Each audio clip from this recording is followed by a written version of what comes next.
बहुत समय पहले बंगाल की पवित्र धरती पर एक भक्त जन्मा जिसका नाम था राम प्रसाद सेन। बचपन से ही उसमें कुछ अलग था, एक अद्भुत खिंचाव माँ काली की ओर। गांव के मंदिर में जब उसने पहली बार माँ काली की मूर्ति देखी तो उसके बालमन में न डर उपजा, न ही आश्चर्य, बल्कि उसे वह प्रतिमा किसी रौद्र देवी की नहीं, एक करुणामयी माँ की प्रतीत हुई। तभी से उसका जीवन माँ काली को समर्पित हो गया। राम प्रसाद का बचपन बहुत साधारण था। उसके पिता संस्कृत के विद्वान थे और वे चाहते थे कि उनका पुत्र भी अध्ययन करके एक बड़ा पंडित बने, लेकिन राम प्रसाद का मन तो माँ काली के गीतों में रमता। वह खेतों के किनारे बैठकर कविता लिखता, कभी किसी वृक्ष की छांव में माँ के नाम का जाप करता। उसकी कविताएं भाव से इतनी भरी होती थीं कि सुनने वाला मंत्रमुग्ध हो जाता। समय बीतता गया और राम प्रसाद वयस्क हुआ। उसका विवाह हुआ और वह एक सामान्य गृहस्थ जीवन जीने लगा, लेकिन माँ की भक्ति में कोई कमी नहीं आई। अब वह भजन लिखने के साथ साथ गांव में कीर्तन करने भी जाने लगा।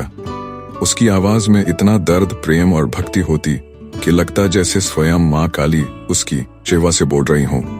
घर चलाने के लिए उसने एक जमींदार के यहाँ नौकरी कर ली। काम था लेखा जोखा रखना, लेकिन वहां भी वह हिसाब की जगह कागज पर माँ के भजन लिखता रहता। एक दिन जमींदार ने उसे बुलाया और डांटते हुए कहा, राम प्रसाद, ये नौकरी है भजन गाने की नहीं। अगर तुम्हें माँ काली ही पाले तो कल से मत आना। राम प्रसाद ने नम्रता से सिर झुकाया और कहा, माँ ही तो मेरी सच्ची मालकिन है, जो कुछ है उन्हीं से है। फिर वह जमींदार के घर से सीधा नदी के किनारे चला गया और माँ को पुकारने लगा, माँ, अब तुझी पर सब कुछ है, क्या तू अपने बेटे को भूखा मारेगी? उसकी पुकार इतनी सच्ची थी कि उसी क्षण में एक वृद्धा आई और बोली, बेटा, ये अन्न ले जा, अपने बच्चों को खिला। माँ अपने भक्तों को भूखा नहीं रखती। जब राम प्रसाद ने धन्यवाद कहकर पीछे मुड़कर देखा तो वृद्धा वहां नहीं थी। वह समझ गया कि माँ स्वयं आई थी उसकी सहायता को। उस दिन के बाद से उसकी भक्ति और प्रबल हो गई। अब वह भजन नहीं, माँ से संवाद लिखता था। कभी शिकायत, कभी विनोद, कभी राग। वह माँ से कभी रूठता, कभी हंसकर कहता, माँ, ये जीवन तेरे तरों से छोड़ा है, अब जैसा चाहे वैसा चला। माँ काली ने भी उसकी भावनाओं का सम्मान किया। कहते हैं, एक रात जब वह दीपक के उजाले में भजन लिख रहा था, माँ काली स्वयं उसके सामने प्रकट हुई। वह रूप अलौकिक था, नेत्रों से करुणा बह रही थी, चेहरा प्रसन्न और वातावरण में एक शांत तेज फैला हुआ था। माँ ने कहा, राम प्रसाद, तेरे गीतों ने मुझे बांध लिया है, कह क्या चाहता है? राम प्रसाद ने हाथ जोड़कर कहा, माँ, मुझे कुछ नहीं चाहिए, तेरे चरणों में स्थान दे दे और जन्म जन्म तक तेरा नाम गाने का वरदान दे दे।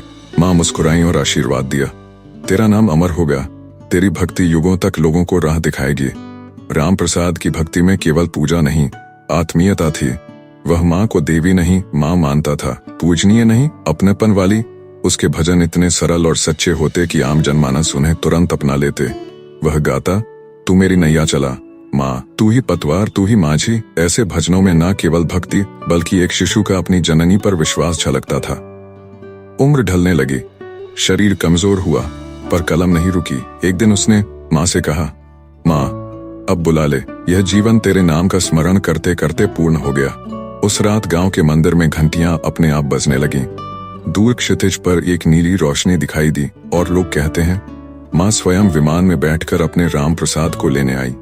राम प्रसाद सेन का जीवन इस बात का उदाहरण है कि सच्ची भक्ति में तर्क की नहीं, प्रेम की आवश्यकता होती है। जब भक्त माँ को सिर्फ पूजा का विषय नहीं, अपनेपन का स्रोत मानता है, तब माँ भी उसे अकेला नहीं छोड़ती। राम प्रसाद ने कभी माँ से चमत्कार नहीं मांगा, कभी ऐश्वर्य नहीं मांगा, उसने केवल माँ का साथ मांगा। माँ की मुस्कान मांगी, माँ की गोदी मांगी और माँ ने भी उसे अपने कलेजे से लगाकर रखा। आज भी जब माँ काली के मंदिरों में राम प्रसाद के भजन गाए जाते हैं तो लगता है जैसे वह स्वयं माँ के चरणों में बैठे वही भजन फिर से दोहरा रहे हों। उनकी कविता में करुणा है, प्रेम है और है वह पवित्र आत्मीयता जो माँ और संतान के रिश्ते में होती है। यह कथा हमें सिखाती है कि सच्चा भक्त वह नहीं जो दिखावे से भरे अनुष्ठान करे, बल्कि वह है जो माँ से प्रेम करे, माँ पर विश्वास करे और माँ को अपने जीवन का आधार बना ले।